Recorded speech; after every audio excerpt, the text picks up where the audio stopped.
അങ്ങനെ പറഞ്ഞിതാ ഓണം ഇവിടെ എത്തിയിട്ടുണ്ട്. നാളെ അത്താണ്. അപ്പോൾ അത്തപ്പൂക്കൾ ഒരുക്കാൻ വേണ്ടിയിട്ടുള്ള തയ്യാറെടുപ്പുകളാണ് കേട്ടോ. ആദ്യം തന്നെ മുറ്റൊക്കെ ഒന്ന് അടിച്ചു, ഉള്ളൊക്കെ ഒന്ന് അടിച്ചു വാരി തുടച്ചിട്ടു. രാവിലെ എണീറ്റാൽ അല്ലെങ്കിൽ പിന്നെ ഓട്ടപ്പാച്ചിലാവും, കുളിയും പൂപ്പറിക്കലും ഒക്കെ ആയിട്ട്. അങ്ങനെ ചാണകം എടുക്കാൻ വേണ്ടിയിട്ട് വന്നതാണ് കേട്ടോ. അപ്പോൾ ചാണകവും നമ്മുടെ അത്തപ്പൂക്കളത്തിൻ്റെ ഒരു മെയിൻ ഭാഗമാണല്ലോ. എന്തായാലും ചാണകം എടുത്ത് വന്നിട്ട് വർഷത്തിൽ 10 ദിവസം മാത്രം ആവശ്യമുള്ള ഇവനെ ഇങ്ങോട്ട് തട്ടിക്കുടഞ്ഞ് എടുത്തിട്ടുണ്ട്.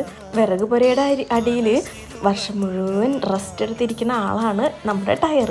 ഇനി ടയറിൻ്റെ വട്ടത്തിൽ പ്ലാസ്റ്റിക് അതുപോലെ ഒന്ന് മുറിച്ചെടുത്തിട്ടുണ്ട് കേട്ടോ. അതായത് ആദ്യം പ്ലാസ്റ്റിക് പേപ്പർ വെച്ചിട്ട് അതിന് മേളിലാണ് ഞാൻ ഈ ടയർ വയ്ക്കുന്നത്. ഇനിയിപ്പോൾ ടയറിൽ നിറയെ മണ്ണ് നിറയ്ക്കാം. അപ്പോൾ നിങ്ങളുടെയൊക്കെ അത്തപ്പൂക്കൾ ഒരുക്കാനുള്ള ഒരുക്കങ്ങളൊക്കെ എവിടെ എത്തിയെന്ന് പറയണേ. അപ്പോൾ എൻ്റെ ചെടിക്ക് വേണ്ടിയിട്ടുള്ള മണ്ണിലൊക്കെ നിറയെ പുല്ലൊക്കെ പിടിച്ചിട്ടുണ്ട്. അതിനെയൊക്കെ ഞാനൊന്ന് മാറ്റിയിട്ട് മണ്ണൊക്കെ നമ്മുടെ ടയറിൽ നിറച്ച് വെച്ചിട്ടുണ്ട്. ഇനി നന്നായിട്ടൊന്ന് പ്രസ് ചെയ്ത് അമർത്തി വെച്ച് കൊടുക്കുക. ഇനി നാളെ രാവിലെ ചാണകമൊക്കെ മെഴുകിയിട്ട് കുളിയൊക്കെ കഴിഞ്ഞ് പൂക്കളിടുക. ഇത്രയേ ഉള്ളൂ.